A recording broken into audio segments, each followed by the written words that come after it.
పరమశివుడు మాత్రం లింగస్వరూపంగా ఎందుకుంటాడు? దాని వెనకాతల ఏదైనా భావన ఉన్నదా? అసలు ఎటువైపుకి తిరిగి పూజ చేయాలి? ఆ లింగాకృతి ఎందుకు వచ్చింది? లింగము అన్న మాటకు అసలు అర్థం ఏమిటి? ఈ విషయాల్ని మీకు నేను విజ్ఞాపన చేసే ప్రయత్నం చేస్తాను. మీరు ఒక్కసారి ఆలోచన చేయండి. మీకు భగవంతుని యొక్క స్వరూపమును పట్టుకోవడంలో మనస్సు మునక వెయ్యడానికి తేలిక మార్గం ఒకటి వేదం చెప్పింది. ఎంత అందమైన మాట చెప్పిందో తెలుసా అండి?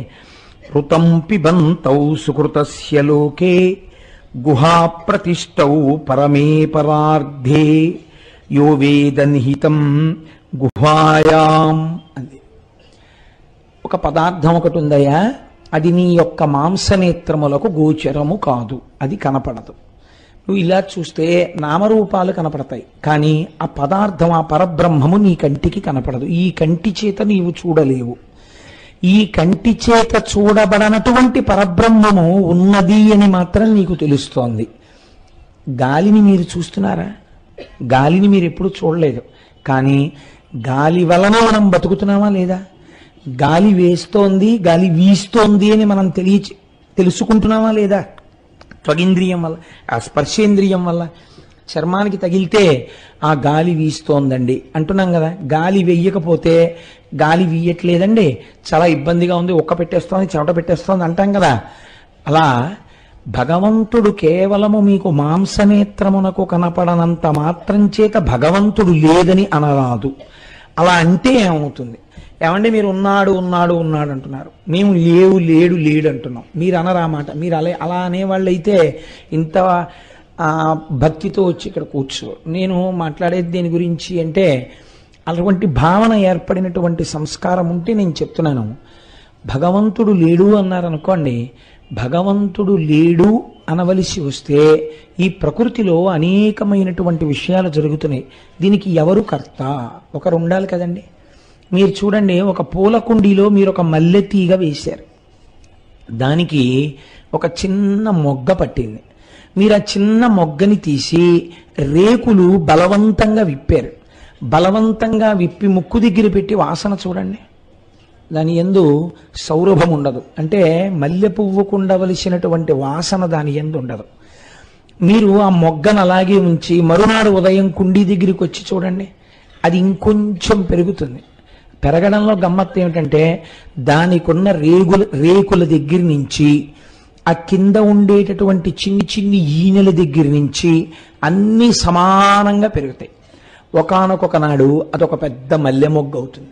సాయంకాలం అయ్యేటప్పటికీ అది బాగా అరవిరిసి ఉంటుంది. రేకులు ఇలా కింద వరకు విచ్చుకుంటాయి. మీరు ఇప్పుడు దగ్గరకు వెళ్ళి వాసన చూడక్కర్లేదు. మీరు అక్కడికి వెళ్ళి నిలబడినా దాంట్లోంచి మల్లె పువ్వు వాసన వస్తుంది. ఈ మొగ్గని ఇలా పెంచిన వాడెవరు? ఈ మల్లె మొగ్గలోకి మల్లె వాసనే ఏర్పాటు చేసిన వాడెవరు? మీరు నేను కాదు కదా, అంతవరకు ఖాయం. మనం ఏర్పాటు చేయలేదు. అలాగే ఒక సన్నజాజి తీగ యందు సన్నజాజి యొక్క సౌరభమే ఉండాలి. మీరు ఒకే ఒక పెద్ద కుండీ తీసుకుని ఒక మల్లె చెట్టు, ఒక జాజి తీగ, ఒక కుంకుడు చెట్టు, మూడింటిని వేశారనుకోండి, అంటే అంత పెద్ద చెట్టు అవుతుందా అని ఊహకి చూడండి. ఒకే మడి కట్టి పోని వేశారండి. ఒకే మడిలో మీరు గీత గీసిన చోట మీరు పోసిన ఒకే నీళ్లు తాగినటువంటి ఈ తీగలు మల్లె పువ్వు వాసనే ఇస్తుంది, జాజి పువ్వు వాసనే ఇస్తుంది, కుంకుడుకాయ చేదు రుచి కలిగినటువంటి కుంకుడుకాయనే కాస్తుంది. అదే మట్టి కదా, మీరు తెచ్చిపోసిన ఒక మట్టే, మీరు పోస్తున్న ఒక్క నీళ్ళే, మూడు వేసింది మీరే, కానీ అదే మట్టిలోంచి మూడు మొక్కలు మూడు రకాలుగా సౌరభాన్ని కాయని ఇచ్చేటట్టుగా శాసనం చేసిన వాడెవరు? ఎవరో ఉన్నారు కర్త ఇవి పెరగడానికి. ఇలా పెరిగేటట్టుగా చేసినటువంటి కర్త ఒకడున్నాడే, వాడు బ్రహ్మము. ఇప్పుడు ఈ బ్రహ్మం ఎక్కడున్నది అని అడిగారు. అంటే శాస్త్రం అంది, బ్రహ్మం ఎక్కడున్నదని అడక్కు, బ్రహ్మమునే నీవున్నావు. ఆ బ్రహ్మమునందే నువ్వు ఉన్నావు, నీవే బ్రహ్మమై ఉన్నావు, నీకు తెలియడం లేదంతే. కాబట్టి ఇప్పుడు అంతటా నిండిపోయినటువంటి ఈ పరబ్రహ్మాన్ని చూడడానికి ఈ మాంసనేత్రము సరిపోతుందా? ఈ మాంసనేత్రం మహా చూస్తే ఎక్కడి వరకు చూస్తుందండి? ఇలా తలెత్తి చూస్తే ఆకాశంలో మన భూమి కన్నా కొన్ని వేల రెట్లు పెద్దదైన నక్షత్రాన్ని ఇంత చిన్నదిగా మిణుకుమంటున్నట్టుగా చూపిస్తుంది. అంత మాత్రం చేత నక్షత్రం మిణుకుమంటూ ఇంతే ఉందని మీరు అనుకుంటున్నారా? అది భూమి కన్నా కొన్ని వేల రెట్లు పెద్దది, కానీ చాలా దూరంలో ఉండడంలో మీకు అది మిణుకుమంటున్నట్లుగా కనపడుతోంది. కన్ను చూపించింది సత్యమా? కన్ను చూపించింది సత్యం కాదు. కన్ను చూపించింది సత్యం అయితే మనం ఏమంటాం? సూర్యాస్తమయం అయిపోయిందంటాం. సూర్యుడు అస్తమించాడా? సూర్యుడు అస్తమించలేదు. సూర్యుడికి అభిముఖంగా ఉండకుండా చాటుకి భూమి తిరిగింది. కంటి చేత దర్శనమై చెప్పబడినవి అన్నీ సత్యములు కావు. ఒక చోట దూరంగా కొండ మీద పొగ కనబడింది, అదిగో అక్కడ అగ్నిహోత్రం ఉంది అన్నాడు. దగ్గరకెళ్ళి చూస్తే అది పొగమంచు, చల్లగా ఉంది కొండంతా. మీ కన్ను చూసి చెప్పినది ఏదో అది ప్రమాణము కాదు. ఏది ప్రమాణము? వేదం ప్రమాణం. ప్రమాణమైనటువంటి వేదము యొక్క వాక్కు ఎవరి చేత చెప్పబడిందో వాడే ఈ పరబ్రహ్మమునకంతటికీ కర్త. ఆ కర్తని మీరు చూడాలి అని అనుకున్నారనుకోండి, ఎప్పుడైనా అసలు ఇలా నా చేత మాట్లాడించేవాడు, నేను తిన్నది జీర్ణం చేసేవాడు, జీర్ణం అయిపోగా ఉన్న పిప్పిని బయటికి తోసేవాడు, నాలో నిరంతరం రక్తాన్ని ఎలా కదుపుతూ ఉండేటటువంటి వాడు, నాలోకి ఊపిరిని తీసేవాడు, నాలోంచి ఊపిరి వదిలేవాడు, ఇన్నిటిని చేసేటటువంటి వాడు ఎక్కడున్నాడో ఒక్కసారి చూద్దామని అనిపించింది అనుకోండి, మీరు జాగ్రత్తగా పట్టుకోండి ఈ విషయాన్ని. శాస్త్రం అంది నీవు చూడలేవు అంది. ముందన్న మాట ఏమిటంటే అది నీకు కుదరదు, నీవు చూడలేవు. ఎందుకు చూడలేవు? నీకు చూడడానికి ఇయ్యబడినటువంటి సాధనము నేత్రము. ఈ నేత్రము కూడా దేని వలన ప్రకాశిస్తోంది? లోపలున్న పరబ్రహ్మము వలన నేత్రం ప్రకాశిస్తోంది. దానికి వెనక్కి తిరిగి లోపలికి చూడడం రాదు, పైకి చూడడం వచ్చు, వెనక నుంచి పడుతున్న ఆత్మ యొక్క శక్తి చేత. ఇప్పుడు ఈ కన్ను ఎలా పట్టగలదు భగవంతుణ్ణి? చూడలేదు. నీకు నామరూపాత్మకమైన జగత్తునొక్కదాన్ని ఈ నేత్రము చూపించగలదు. పటకారని చెయ్యి పట్టుకోగలదు, కానీ చేతిని పటకార ఎప్పుడూ పట్టుకోలేదు. కన్ను ఆత్మచేత ప్రకాశించాలి తప్ప కన్ను ఆత్మని ప్రకాశింప చెయ్యలేదు. కాబట్టి మాంసనేత్రం చూడదు. కాబట్టి చూడగలవా? చూడలేవు. ఏమండి మీరు ఆ మాట అంటే మరి మాకు బెంగగా ఉంది. అయితే ఇంకా అసలు మాకు ఇవన్నీ చేసిన కర్త ఒకడున్నాడు, వాడిని ఒక్కసారి చూడాలంది మాకు. మరి చూడడం కుదరదా అంటే శాస్త్రం అంది వాడు ఎలా ఉంటాడో అంతటా నిండిపోయిన వాణ్ణంతటినీ తీసుకొచ్చి వాడి రూపమే ఇక్కడ ఉన్నది అని మీకు అందేటట్టుగా ఈశ్వరుడు నిర్దేశింపబడినాడు దీని యందని మీకు అర్థం అవడానికి మేము ఒక వస్తువుని చూపిస్తాం. అది ఏ పరబ్రహ్మము, దానికి లింగమని పేరు. అక్కడొచ్చింది లింగము అనేటటువంటి మాట. కాబట్టి ఇప్పుడు లింగ దర్శనమునకు ఏది ప్రధానము? ఆర్తి ప్రధానము. ఆర్తి దేని వలన ప్రధానము? విచారణ వలన ప్రధానము. మీకు విచారణ కలగాలి ఎప్పుడో ఒకప్పుడు. కంటికి కనపడుతున్నవన్నీ సత్యాలనుకుని వెళ్ళిపోయాడు అనుకోండి, తప్పేం లేదు, బానే ఉంటుంది. ఈ కంటికి ఏం కనపడుతుంది? నా భార్య కనపడుతుంది. ఈ కంటికి ఏం కనపడుతుంది? నా బిడ్డలు కనపడతారు.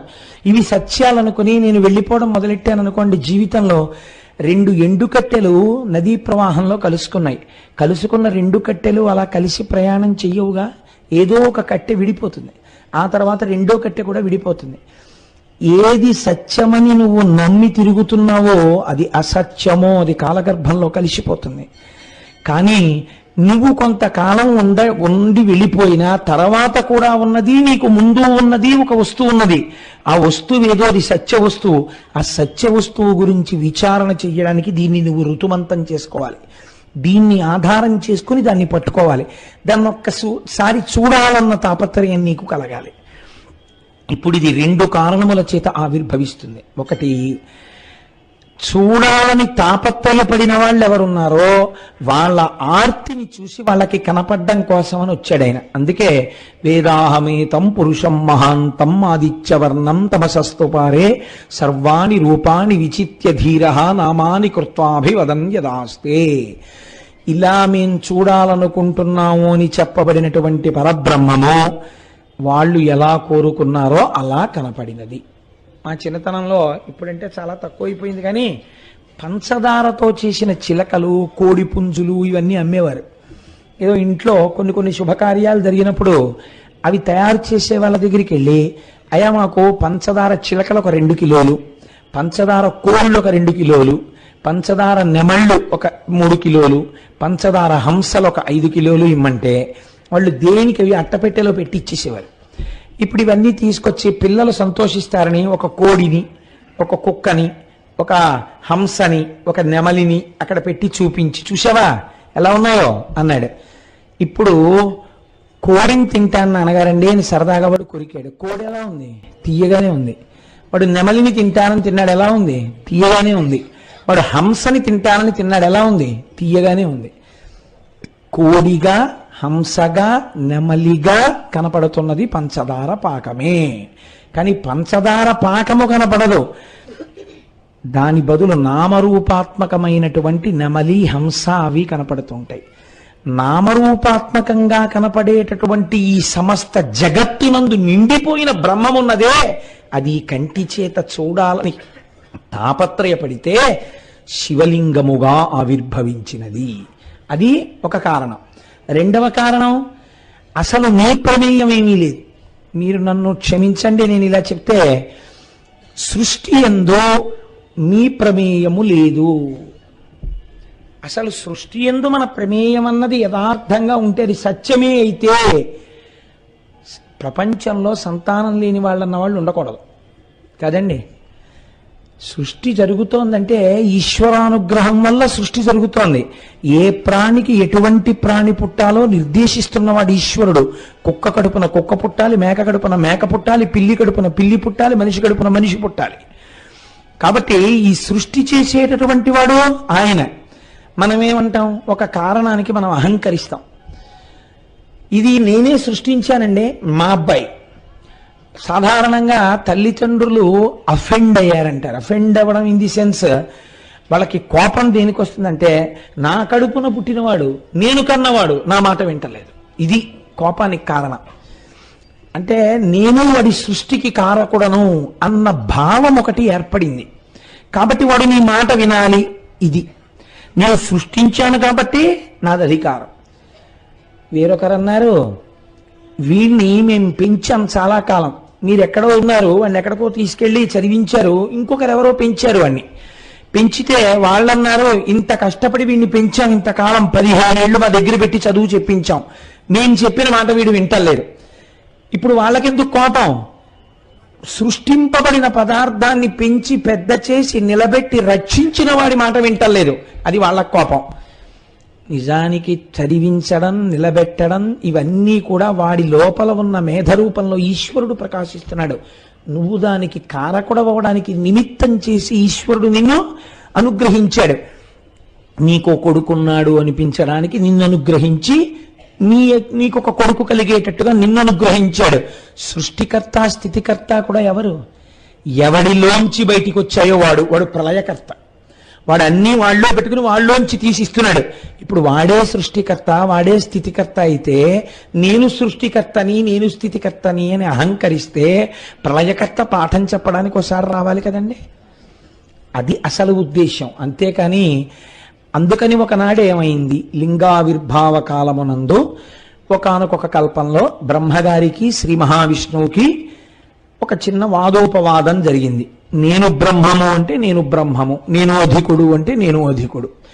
వీరి మధ్య ఈ వాదోపవాదం జరుగుతుండగా అది కొంచెం తీవ్రమైన స్థాయిని పొందుతుంటే దేవతల యొక్క మొర విన్నవాడై పరమేశ్వరుడు ఒక జ్యోతిస్తంభముగా వారి మధ్య ఆవిర్భవించినాడు. ఇలా ఎందుకు ఆవిర్భవించాలి? మీరు దీన్ని కొంచెం జాగ్రత్తగా పట్టుకోవాలి. ఒక జ్యోతిస్తంభంగా ఆవిర్భవించాడండి అని నేను అన్నాను అనుకోండి, జ్యోతిస్తంభం అనగానేమి అంటే ఒక బ్లోఅవుట్ అని చెప్పచ్చాము. బ్లోఅవుట్ ఏముందండి, గ్యాస్ భూమిలోంచి అలా పైకి వచ్చేస్తే మండింది అనుకోండి, అలా పొడవుగా ఒక స్తంభాకృతిలో మండుతుంటుంది కదా. ఒక బ్లోఅవుట్ ఏర్పడితే చూడ్డానికి ఎన్ని ఊళ్ళ నుంచో వెళ్ళి చూసొస్తుంటారు దూరం నుంచి కదా. అలాంటి బ్లోఅవుట్ దెబ్బలాడుకుంటున్న ఇద్దరి మధ్యలోకి వచ్చింది అనుకోండి. ఇప్పుడు వాళ్ళిద్దరూ దీని సంగతి తర్వాత చూద్దాం దెబ్బలాడుకుంటారా, దీని సంగతి చూస్తారా, ఇదేటో ఇలా వచ్చేసింది, ఇంత పెద్ద జ్యోతిస్తంభం ఏమిటంటారా? అంటే ముందు కంటిని ఆకర్షిస్తుంది జ్యోతి. కాబట్టి ఇప్పుడు ఆ జ్యోతి స్తంభము ఏర్పడినది. మీరు అలా ఆనుకోకండి అమ్మా, అలా కూర్చోకుండా సరిగ్గా కూర్చోండి. ఆ జ్యోతి స్తంభం ఒకటి ఏర్పడినది. ఆ జ్యోతి స్తంభాన్ని చూడగానే బ్రహ్మగారికి శ్రీ మహావిష్ణువుకి వారు యందు ఉన్నటువంటి వ్యగ్రత ఉపశమించినది. ఉపశమించింది. ఒరే, మన ఇద్దరం చాలా గొప్పవాళ్ళం అనుకుని దెబ్బలాడుకుంటున్నాం కదా, మన ఇద్దరి మధ్యలో కొత్తది ఇంకోటి వచ్చింది, ఇదేమిటి అనుకున్నారు. సరే, బానే ఉంది, ఇది కూడా ఒకందుకు మంచిదే. ఎందుకు మంచిది? మన ఇద్దరిలో ఎవరు గొప్పవాడో తేల్చుకోవడానికి ఇది బాగా పనికొస్తుంది. అసలు ఇలా చూస్తే పైన కనబట్టలేదు, ఇలా చూస్తే కింద కనబట్టలేదు, ఎక్కడి నుంచి వస్తోందో తెలియట్లేదుగా. నేను పైన ఇది ఎక్కడుందో దీని మొదలు కనిపెడతా, నువ్వు కింద కనిపెడతావా? కనిపెడతాను. ఇప్పుడు శ్రీ మహావిష్ణువు వరాహ రూపంలో భూమిని తవ్వుకుంటూ వెళ్ళిపోయారు దాని ఆది కనుక్కోవడానికి. ఇప్పుడు పైకి చతుర్ముఖ బ్రహ్మగారు హంసవాహనం ఎక్కి దాని యొక్క చివర కనుక్కోవడానికి వెళ్ళిపోతున్నారు. ఈ పైకి కిందకి కనుక్కోవడానికి వెళ్ళిపోతున్న వాళ్ళలో ముందు సత్వం ఆవిర్భవించినటువంటి వారు శ్రీమన్నారాయణుడు. ఆయన అనుకున్నారు, ఎంత వెళ్ళినా ఈ జ్యోతి స్తంభము యొక్క మొదలు కనపట్టలేదు.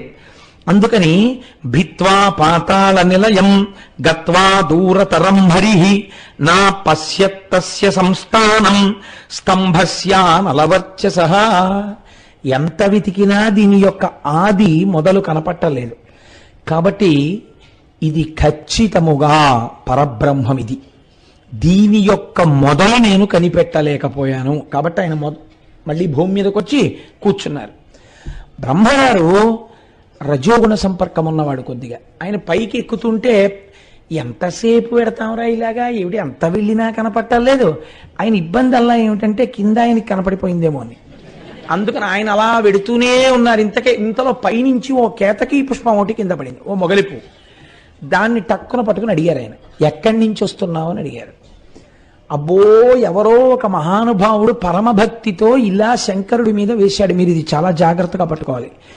ఇంత పైన తలకాయ ఉంటే దాని మీద పువ్వు ఎలా పడిందండి? ఎవరు పూజ చేశారు అంటే ఎవరో భక్తుడైన వాడికి లొంగిపోయాడు ఆయన, అహంకరించిన వాడికి దొరకలేదు ఆయన కదండి.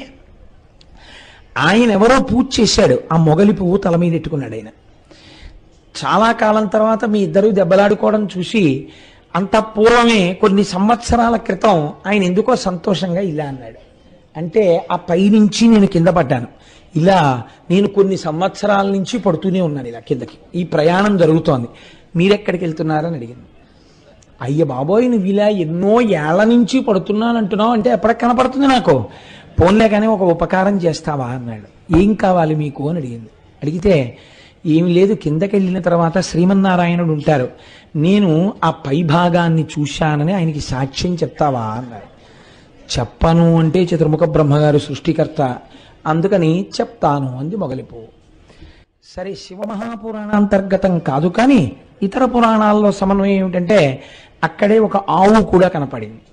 ఆ ఆవుని నువ్వెందుకు వెళ్ళావంటే పైన అభిషేకం చేసి వస్తున్నాను, నేను ఆ పైనుంచి ఎప్పటి నుంచో దిగుతున్నాను, నువ్వు కూడా చెప్తావా అని చూశానని చెప్తాను ముఖంతో అంగీకరించింది. ఇద్దరూ కిందకొచ్చారు. శ్రీ మహావిష్ణువుని ఆయన ముందు అడిగారు, చూసొచ్చారా అని అడిగారు. అబ్బాయి నాకు కనపడలేదు, ఎంత దూరం వెళ్ళినా కనుగొనలేకపోయాను, పైకి వచ్చేసాను అన్నారు. నేను చూసొచ్చాను, ఇదిగో సాక్ష్యాలు, ఈ కేతకీ పుష్పం, ఈ ఆవు. కేతకీ పుష్పం ఆయన చూసొచ్చారని చెప్పింది. ఆవు ముఖంతో అంగీకరించి పృష్ఠభాగమును కదిపి చూడలేదు అని చెప్పింది. ఇప్పుడు నిరాకారముగా జ్యోతిస్తంభముగా ఉన్నటువంటి పరమాత్మ శంకరుడు సాకారమును పొందాడు. సాకారమును పొంది బ్రహ్మదర్శనమైనదని అబద్ధమాడావు బ్రహ్మ. కాబట్టి నీకు నేను కొన్ని శాపవచనములను ఇస్తున్నాను. ఒకటి, నీకు భూమి యందు పూజ లేకుండుగాక, నిన్నెవ్వరూ పూజ చేయరు. కానీ బ్రహ్మస్థానం అని ఒక స్థానం ఉంటుంది. మీరు ఇంట్లో పూజ చేసుకున్నారనుకోండి, బ్రహ్మగారిని పిలిచామంటారు, ఒక మహానుభావుడు వచ్చే స్థానంలో కూర్చుని పూజ చేయిస్తారు. ఆ పూజ చేయించిన వాడెవరో ఆయన్ని బ్రహ్మగారు అంటారు. మీరు పూజ అయిపోయిన తర్వాత లేచి ఈయనంత బాగా చేయించలేదండి అన్నారనుకోండి, సున్న చుట్టేస్తారు మీరు చేసిన పూజకు ఫలితాన్ని. అది బ్రహ్మస్థానం. ఒకసారి కూర్చోపెట్టాక ఆయన ఏది చేయిస్తే అదే శాస్త్రం, అంతే.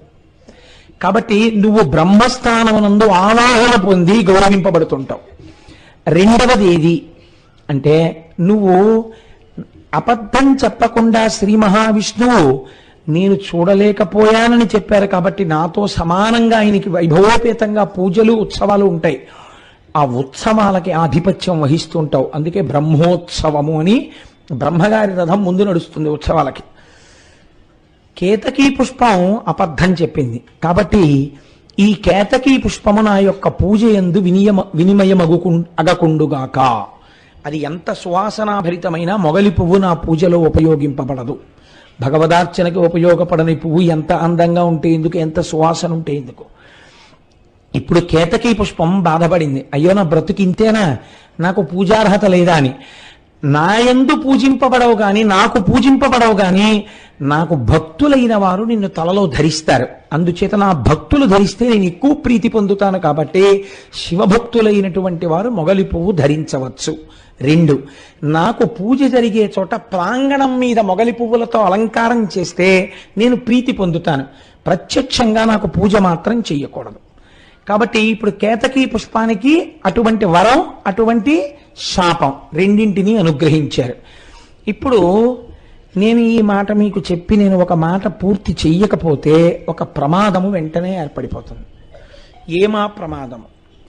ఏమండి, సరస్వతీదేవికి భర్త చతుర్ముఖుడు, 4 ముఖములతో వేదం చెప్పేటటువంటి వాడు, అంతటి మహానుభావుడే. బ్రహ్మగారు శ్రీ మహావిష్ణువు ఇలా దెబ్బలాడుకుంటుంటారా? నిజంగా ఒకవేళ బ్రహ్మగారు పోనీ ఏదో పొరపాటు పడ్డారనుకోండి, శ్రీ మహావిష్ణువు శ్రీమన్నారాయణుడు సాక్షాత్తుగా మహానుభావుడే.